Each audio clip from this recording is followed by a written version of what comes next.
जब भी आप किसी बैंक के माध्यम से, एनबीएफसी के माध्यम से कोई भी लोन लेते हैं, आप चाहते हैं आप उसको टाइम से पे करें।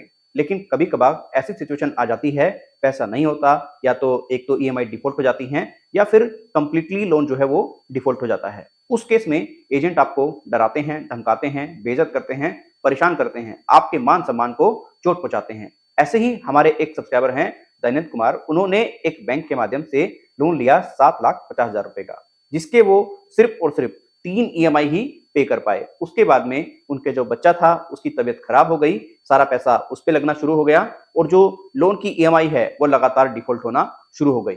एजेंटों ने उनको परेशान किया, डराया, धमकाया, बेइज्जत किया, घर पे आकर के आस-पड़ोस वालों को बताया कि ये व्यक्ति ऐसा है, ये व्यक्ति वैसा है। आस-पड़ोस वालों ने भी बताया कि भाई देख फिलहाल जो है बच्चे की तबीयत ठीक नहीं है, पैसे वगैरह का अरेंजमेंट ये व्यक्ति इस वजह से नहीं कर पा रहा है, व्यक्ति सही है। अब एजेंट उनकी बातों को पूरी तरह से नहीं माने। जब वो नहीं माने, हार थक के जो दैनित कुमार है उसने ये कहना शुरू कर दिया एजेंटों को, अब मैं लोन नहीं चुकाऊंगा, जो तुम्हें करना है तुम वो कर लो। मैं ये मान करके बैठ चुका हूं, मेरा लोन माफ हो गया है। भाई मैंने आपके सामने हाथ जोड़े, आपको जो एग्जैक्ट स्थिति है वो बताई, सारी चीजें आपके सामने ला करके रखी, लेकिन फिर भी आपने मेरा सहयोग नहीं किया। अब जिस तरीके से तुम पैसा लेना चाहते हो उस तरह से ले लो। अब उन्होंने हमसे भी संपर्क किया दैनित कुमार ने और बताया कि राहुल भाई मैंने ऐसे ही बोल दिया है एजेंटों को, अब मुझे इसका क्या नुकसान उठाना पड़ सकता है? क्या एजेंट मेरे ऊपर किसी प्रकार का कोई ये केस करा देंगे? आखिर अब होगा क्या?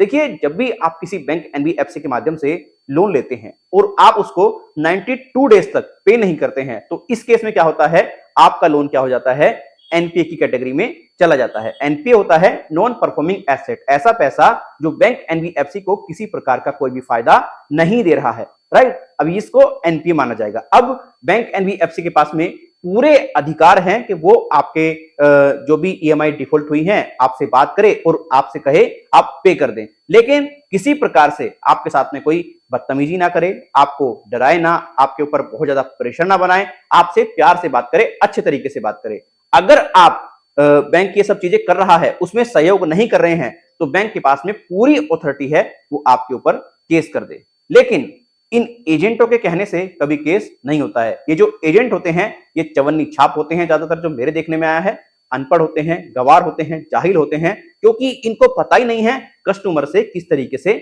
बात की जाती है। देखिए, एजेंट को पूरी तरीके से ट्रेनिंग दी जाती है और ज्यादातर जो एजेंट हैं इनके पास में प्रॉपर ट्रेनिंग नहीं है। इनको तो सिर्फ इतना पता है, अगर कोई ईएमआई नहीं चुका पा रहा है तो उसको गालियां दे दो, उसके साथ में बदतमीजी कर दो, या फिर उसकी कॉन्टैक्ट लिस्ट में कॉल करके बताना शुरू कर दो कि भैया ये व्यक्ति चोर है, ये व्यक्ति फ्रॉड है, इसने ऐसा कर दिया, इसने वैसा कर दिया। तो यही काम आज की डेट में एजेंट कर रहे हैं। देखिए, अब आपके पास में बेस्ट प्रोसेस क्या है? बेस्ट प्रोसेस ये है, आपके जो बच्चा है उसकी जो मेडिकल स्थिति है, जो उसकी हेल्थ की कंडीशन है, वो प्रॉपर आप जिस बैंक से लोन लिए हैं उसको बता दो विद ईमेल, और आप लिखित में भी उस ब्रांच को दे सकते हैं कि भाई ये कंडीशन है, इस वजह से मैं लोन नहीं चुका पा रहा, और हाँ मैं लोन चुकाऊंगा जब मेरी स्थिति बेहतर हो जाएगी।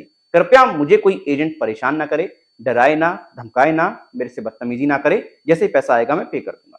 सिंपल आप बैंक को ये बता दो। हाँ, एजेंट की कॉल्स को आप ब्लॉक कर सकते हो, एजेंट को आप कुछ भी बोल सकते हो, लेकिन किसी एजेंट के साथ में बदतमीजी आप खुद से ना करें, मारपीट ना करें। क्या पता आपकी कोई वीडियो वगैरह बना ले और आपको दिक्कत आ जाए, तो आप ये कर सकते हैं। और उसके बाद भी एजेंट आपको परेशान कर रहे हैं तो आप सीधा सीधा आरबीआई का सहारा ले सकते हैं, आरबीआई में कंप्लेंट कर सकते हैं, पुलिस प्रशासन को सूचित कर सकते हैं, आपकी इसमें अच्छे तरीके से हेल्प होगी। अगर आपको समझ नहीं आ रहा आप किस तरीके से कंप्लेंट करें, कैसे बैंक एनबीएफसी को लिखें, तो देखो हमारा व्हाट्सएप नंबर आपको स्क्रीन पे नजर आ रहा होगा, आप हमसे टेलीफोनिकली अपॉइंटमेंट ले सकते हैं, हम आपको गाइड कर देंगे आपको क्या करना है, कैसे बैंक से बात करनी है, एक प्रॉपर लेटर आपको बना करके हम दे देंगे। इसको आपको बैंक को सेंड कर देना होगा और आपको अच्छे तरीके से हेल्प मिल जाएगी, चाहे बैंक से लोन लिया हो, चाहे आपने एनबीएफसी से लोन लिया हो, अगर आप ऐसी किसी कंडीशन में फंस चुके हैं, ठीक है। बट ध्यान रखें, सर्विसेज हमारी पेड है। यहां पर आपको दो टाइप के अपॉइंटमेंट मिलते हैं, एक तो एडवोकेट का अपॉइंटमेंट और एक जो नॉर्मल अपॉइंटमेंट आप हमसे ले सकते हैं,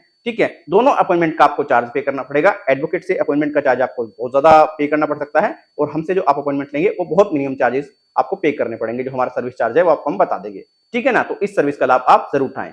बाकी देखो, आप चाहे ये कह दो कि भाई लोन आपका माफ हो गया एजेंट को, चाहे आप कुछ कह दो, कुछ नहीं होगा, लेकिन कभी आप बैंक से ऐसा ना कहें, ठीक है ना। बाकी कोई दिक्कत नहीं है, कोई परेशानी नहीं है, ठीक है। अगर ये वीडियो आपके लिए हेल्पफुल रहा है, वीडियो को आप लाइक करें, हेल्पफुल नहीं रहा है, वीडियो को डिसलाइक करें। कोई सुझाव देना चाहते हैं, ईमेल और कमेंट के जरिए जरूर दें। ठीक है ना दोस्तों? तो इसी तरीके से आप भी जवाब दे सकते हैं एजेंटों को। Thank you.